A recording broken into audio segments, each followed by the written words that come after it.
Well, welcome back here. Time for another edition of Pony Pundits, powered by WagerTalk.com, as we get ready for the $1 million Pennsylvania Derby here this weekend, also known as Kentucky Derby Part 2.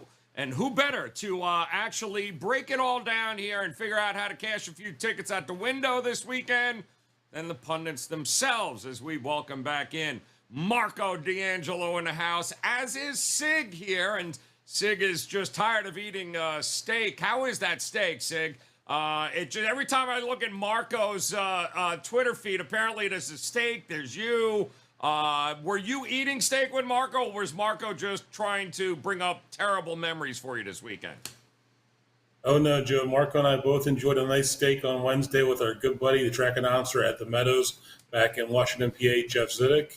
And Jeff was nice enough to pick up the check, so shout out to Jeff. Ooh, wow. Wow, no wonder why Marco's smiling. How was that steak, Marco? Must be beautiful the way you get to eat steak, and I don't, though. What's happening, my man? What's going on?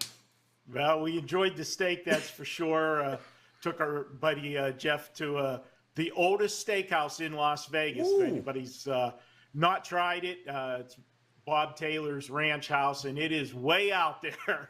But it was good. And hey, Pennsylvania Derby, $1 million race. We had to dust off Pony Pundits for this edition.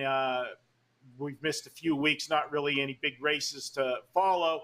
And I'm a little busy with something called football at the time. So, but this is an exciting race. And like you said, the only thing missing from this race is the horse that should have won the Kentucky Derby, and that would have been Epicenter. Yeah, and it's, listen, it's the who's who of in racing as far as trainers goes, jockeys goes, horses that you no doubt have heard all of us break down here over the last year. So it should be a great race and an opportunity to make some money here. And I do want to remind you guys also, before we dive in, if you head over to WagerTalk.com, you can head over to Marco's page right now. Go ahead and grab one of those 3-day all-access packages, which will include every play across every sport. You heard Marco talk about it, right? You got college football, NFL, baseball, and, of course, an entire weekend of racing for just $59 over at Marco's page right now. Marco continues to dominate and cash tickets for his clients. And that 3-day all-access pass, guys, is absolutely the way to go, especially during football season. Never miss a play, never miss a number right now. 3 days, you get the all-access package for $59, and if racing is what you like, and if you like money, then you're going to get over and grab one of those SIG all-access packages. It's called his Daily Racing Report, so you'll get that delivered to you each and every race day at 9 a.m. Eastern time, and it'll lay out everything that SIG is looking at across the tracks in the country here. It is a great opportunity, guys, to get those each and every morning. Visit SIG's page, wt.buzz/SIG. All right, gentlemen, the who's who of racing, and here we go. We got the Pennsylvania Derby. Parx will be the location, race number 12. We're going to start with number 1 in Zandon. Wow, look at that. Joe Rosario, Chad Brown. I feel like we've talked about this horse before, Sig, and I guess we're passing it to you to kick us off here. What do you think about Zandon here?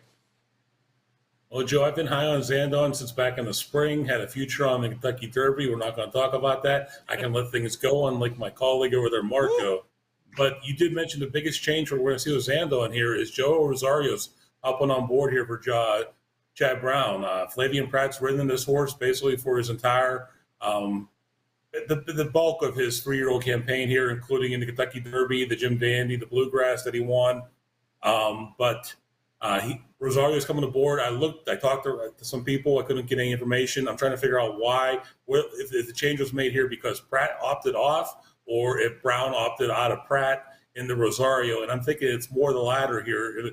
My hypothesis. I can't get any information to verify this, but Zandon's raced great in his past couple races, finished second, finished third here in the Travers and the Jim Dandy, respectively.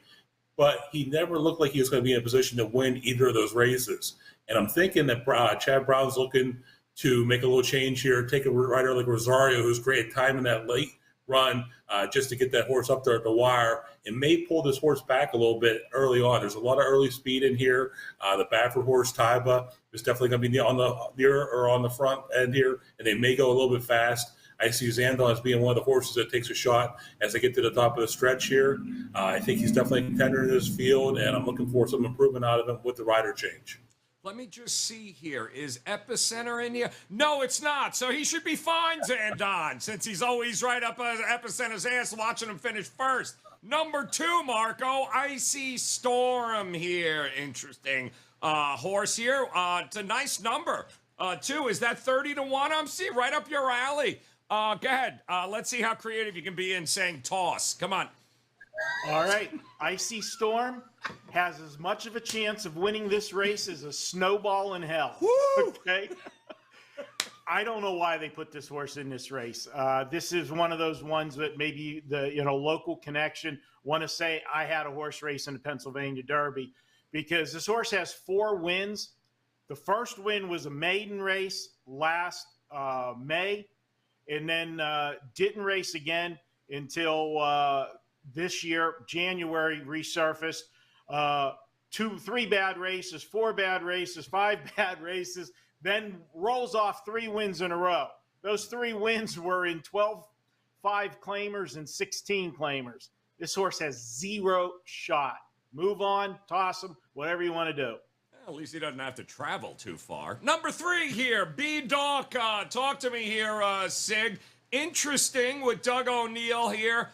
Since he was also the winning trainer, I believe, last year with the Penn Derby and Hot Rod Charlie. So what do you think of this horse here at, what, a 20-1 morning line? Thanks a lot, Joe. I didn't have a whole lot to say about this horse in the first place. That was one of the things I was going to say. Just stole it right out from under it. B-Dog's got 2 wins to his credit here. He's got the maiden breaker in his 5th career start, and he won last out at Ellis Park in an allowance race here for Doug O'Neill. He is in over his head here. He does have an experienced local rider in Frankie Pennington, but that's all he's got going for him. Go ahead and toss him on Saturday. All right, moving on, guys. As you can see, we're flying here. Just like Skippy Longstocking, a favorite of Marco's. No wonder why he chose the even numbers. He wanted Skip because he loves Saffie Joseph Jr. Talk to me here about Skippy Longstocking here, Marco. What do you think? Well, Skippy Longstocking's peaking at the right time. This is a horse that's had 3 straight improvements on his speed figures. In the last one, coming off a win in the West Virginia Derby. Now, I've knocked Saffie Joseph many times about that his horses don't do well away from Gulfstream, but he won at West Virginia Derby at Mountaineer Park, and he's won the Pennsylvania Derby in the past. A few years ago, it actually was his first big Grade 1 stakes win. I look for this horse to be on or near the lead. He has the speed. If they don't go suicide fractions on the front end, decent fractions, I think he can hang on and get a part of this ticket. This is a horse, like I said, coming off the West Virginia Derby. If you watched it, he put away We the People in an extended stretch drive. He was on the outside. I will point that out, where We the People was down at the rail. That gave him a little bit of an advantage. I think you're going to see him sitting just off the pace in this one. Yeah, Gulfstream Park. Know the horse well down the road here, Sig. And number 5, Cyberknife. Uh-oh. Brad Cox here. And I believe going for what would be his 3rd Grade 1 win this year. That's pretty impressive here. I guess that's why the odds are 3-1. Yeah, Cyberknife has had one heck of a year here so far. He's the first of 2 Brad Cox entries in this field.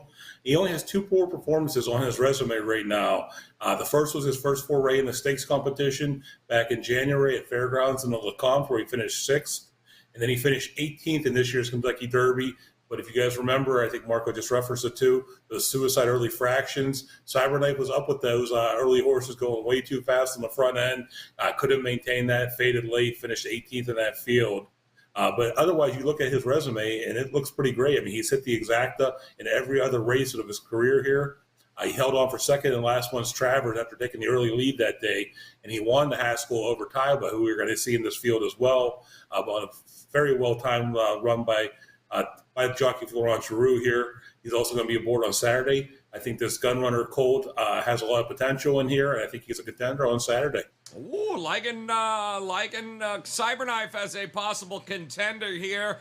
Marco, number 6 horse we talked a lot about leading up to the Belmont. We may have a pace setter here with We the People, won't we? Yeah, I expect him to be the horse that's setting the fractions here and gets Flavian Pratt. You know I'm a big fan of Pratt. He didn't ride him in the last start, though, and the horse finished second for Santana. But you look at the 3 previous races, Pratt was aboard. Problem is, 2 of those 3 races, the horse raced bad. This is a horse that I could use on the bottom end of the ticket, but I think he's a little bit overmatched in here unless, and we're going to put an asterisk here, if the track comes up wet on Saturday, if it rains at Parx, this horse has had 2 starts on off tracks. He's got a win and he's got a second. That would move him up my position if we get a wet track on Saturday. So check your weather report Saturday morning. We the People, he's a toss for me now, but could be added if it comes up wet. Ooh, all right. Keep an eye on the weather, just like we're doing here in Florida. Not a word, Marco. Number 7, Tawny Port, is what we are looking at here. Brad Cox, and there they are. You knew IRAD was coming, right? Talk to us here. What do you think, Sig, of number 7 at what do we got? A 6-1 morning line here. Not bad. Yeah, Irad Ortiz is not going to miss $1 million race, whether it's at Parx, Belmont, Saratoga, or Mountaineer. So, but the Ohio Derby winner here, maybe the most dangerous horse in this field. He has a nice closing style, but he's also able to stay close to the pace. So this son of the pioneer of the now may get first run at Taiba and Zandon, who I expect to be up early in the early pace here. Since Irad Ortiz hopped aboard for Brad Cox, this Colts won the Ohio Derby and then ran third to Epicenter and Zandon in the Jim Dandy. He's had almost 2 months off, but when Brad Cox brings him back off a layoff, they're ready to run, as evidenced by his previous record. He's almost 60% in the money with horses coming in off a layoff of 1 to 2 months here. Look for Tawny Port to attack the leaders when they reach the stretch run, and he has an outside shot, in my opinion, of pulling off the upset against this field. He is a long shot contender against this field. 6-1. Yeah, no, it's a good price there for number 7. A pretty good price for number 8 here, Taiba. And let's face it, Marco, nobody loves Mike Smith like you do. Bob Baffert as well. Wow, the double dose from Marco here. When is the last time has this horse raced even, 3 times, 4 times in its career? What do we got here, Marco? Well, all the times I bash Mike Smith, I hope he doesn't screw this up, because this is Taiba's race to win. I'll be honest, I love this horse in this race. He's only had 4 career starts. 3 of them very good. He had 2 wins and a second. His one bad race, that was the Kentucky Derby. And that was a horse put in the Kentucky Derby. He had the points to get in there with his win in the Santa Anita Derby. But this is a horse, the Derby, in your 3rd start, that is asking a lot. You're racing against history there, and you put in the fact that he was up near the pace in that race. He sat 6th early on, but it was a close 6th. They were running in tandems of pairs of horses 2 wide, and he was 3rd in the 3rd set, right behind the front runners down at the rail. So that early pace that we had in the Derby that was suicide fractions, as you remember, he just was too much to ask, and then he faded in the stretch. Come back, raced, had a break, come back and raced in the Haskell and did everything but win. He just missed by a head. The difference in that race, he got beat by Cyberknife. Cyberknife shot the rail when it opened up, ground-saving trip where Taiba was on the outside, flying, had the lead in the stretch, got caught right at the wire because of Cyberknife and the rail hugging trip. I think Taiba will be much better for this race, and his horse reminds me a lot of another horse a few years ago, lightly raced, broke on the scene late in the summer, and that horse was called West Coast, and that horse went on to have a great late summer, early fall, lightly raced, and that's what I see here.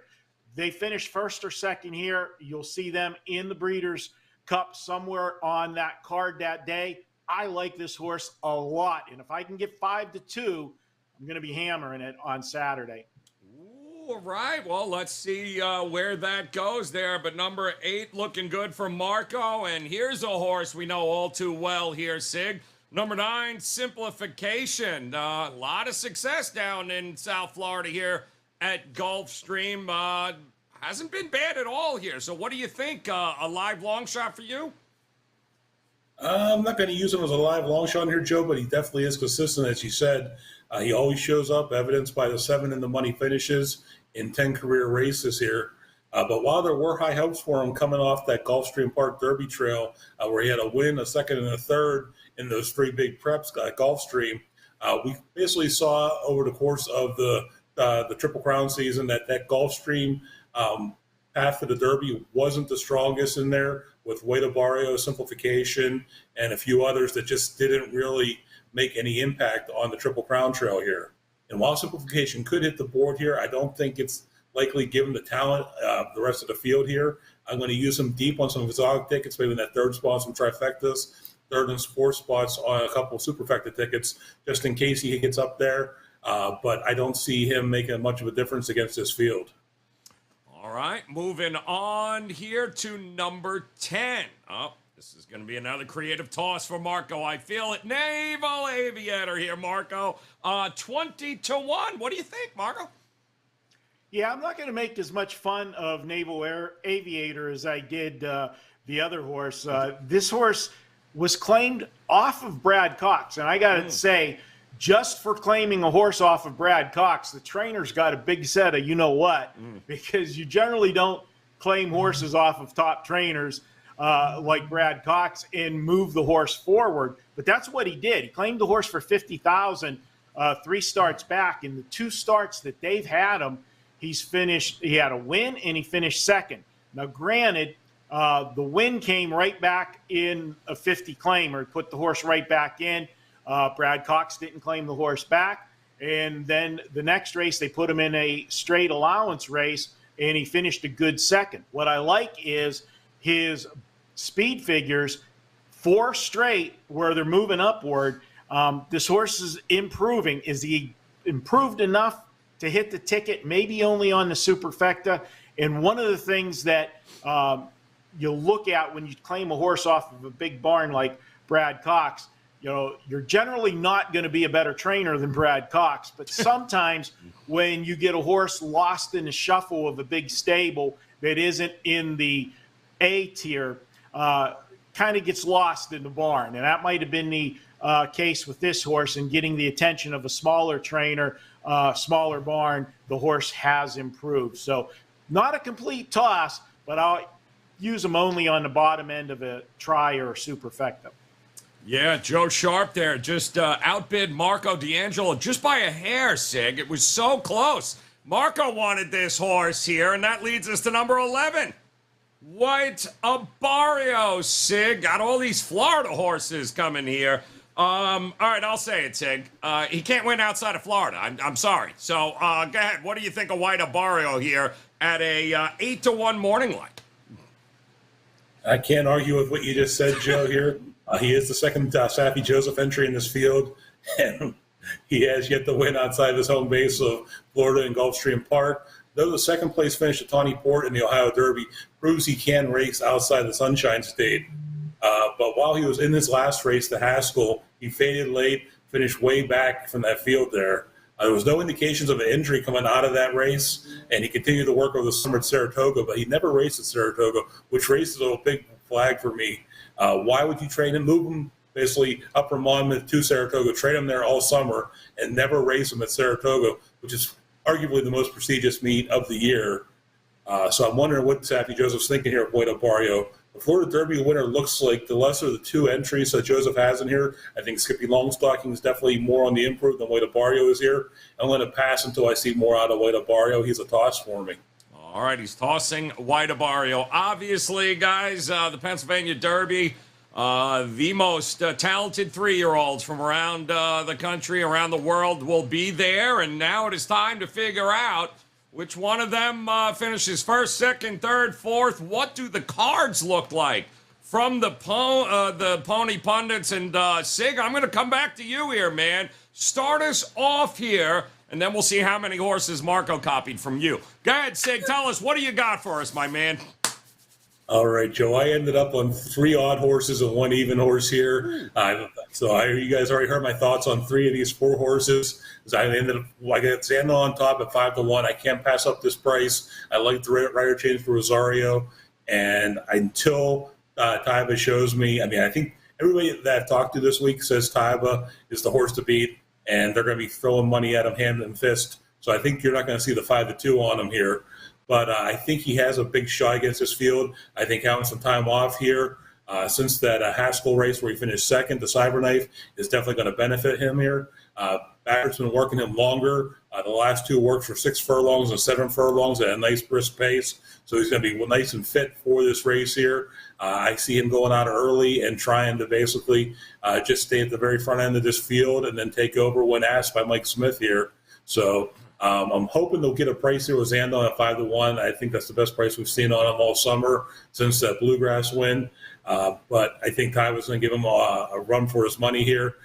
Cyberknife and Tawnyport, both the clock sources. Cyberknife, I think, is going to be closer to the front pace, whereas I think see Tawnyport making that big late run here. So I think either one could finish in the top 3 in this field here. But I'm going to be working with Zandon as the 1, Taiba as the 8, Cyberknife is the 5, and Tawnyport is the 7 in this field. So I'm going 1, 8, 5, 7. There it is. 1, 8, 5, and 7. I know one of those horses Marco's going to copy, or you copied him, one or the other there. But Marco, come on, man. How different does your card look from what Sig's got going here? Well, we've got several horses the same, but I've got a different horse on top. Woo. You already heard me talk about Taiba and everything, and I'll point one last thing out for him. They gave him the break after the Derby, raced him in the Haskell, and as I said, great race there. This will be race number 2 off the layoff. He will improve off of that Haskell, and what are they doing? I always tell you, the form cycle, the best race is the 3rd race off of a layoff. And, oh, gee, when will that be? Yeah, they're setting this horse up for the Breeders' Cup in November. I like Taiba. I'll be all over him. Second, I was back and forth between the 5 and the 1. I put the 5 there. Cyberknife is in good form right now and will be near the lead. He'll get a ground-saving trip, I think, with this horse, the way he can jump off the gate and get his position where he wants to be. I have him second. I've got Zandon third. This horse is ultra consistent. I'm just baffled by the jockey change. It could be a plus, it could be a minus, but I still have him on the ticket because he's an honest horse. He'll be flying in a stretch. And the last horse, I put him in there at a long shot, Skippy Longstockings. I think this horse is peaking at the right time, and it's the other Saffy Joseph horse. White Barrio got all of the ink early on in the season. I think Skippy Longstockings is the better horse right now. I put him 4th. And full disclosure, I was between the 4 and the 7 for the last spot. But the fact that I like Taiba so much, I'll be using the 8 in key exactas and tries up and down with the field here, other ones other than the ones we pitched. So 8-5, 1-4. I love Taiba in this race. There it is, guys. 8-5, 1-4. Keep an eye on the weather report as well. Like Marco told you, it is going to be one hell of a Pennsylvania Derby. Should be a great, great race, and it's going to be a great, great weekend of not only racing, but of course, across all the sports betting landscape here. And no better time for you guys to head over to WagerTalk.com right now. Visit Marco's page. Go grab that 3-day all-access pass. $59, guys. It includes all of Marco's 5% plays over the weekend here. And oh yeah, his 5% plays 11-4 in his last 15, 19-8 in his last 27. And yeah, hint, hint. There's a 5% play available this weekend, guys. Go grab it now. He'll get you all the information as far as his track selections go. And, of course, all of his football selections ready to go for $59 across the weekend, guys. It's a great deal. And Sig, it's not just the Pennsylvania Derby, guys. It is a huge weekend of racing around the country. And Sig has got you covered with his daily racing reports. Guys, heading up until the Breeders' Cup, this would be a great time for you to hop on board with Sig. Grab one of those 30-day all-access packages with those daily racing reports and never miss one of them. Never miss a day at the races here. Sig has got you covered. Visit his page at wt.buzz/Sig. All right, gentlemen, that's it. I mean, before we know it, the Breeders' Cup will be here, and all hell is going to break loose. There's going to be a lot of stake up for grabs once that gets here. And until then, guys, thank you very much for hanging with us. Make sure you download the brand new app, the WagerTalk app on your smart TV, your iPhone, your Android, and of course, hit that bell in the upper right-hand corner on YouTube. Get notified when Pony Pundits does go live. We'll be back again real soon. Of course, Breeders' Cup just around the corner. Until then, on behalf of Marco and Sig, guys, we appreciate the time. Best of luck with all your plays this weekend. We'll talk to you again soon.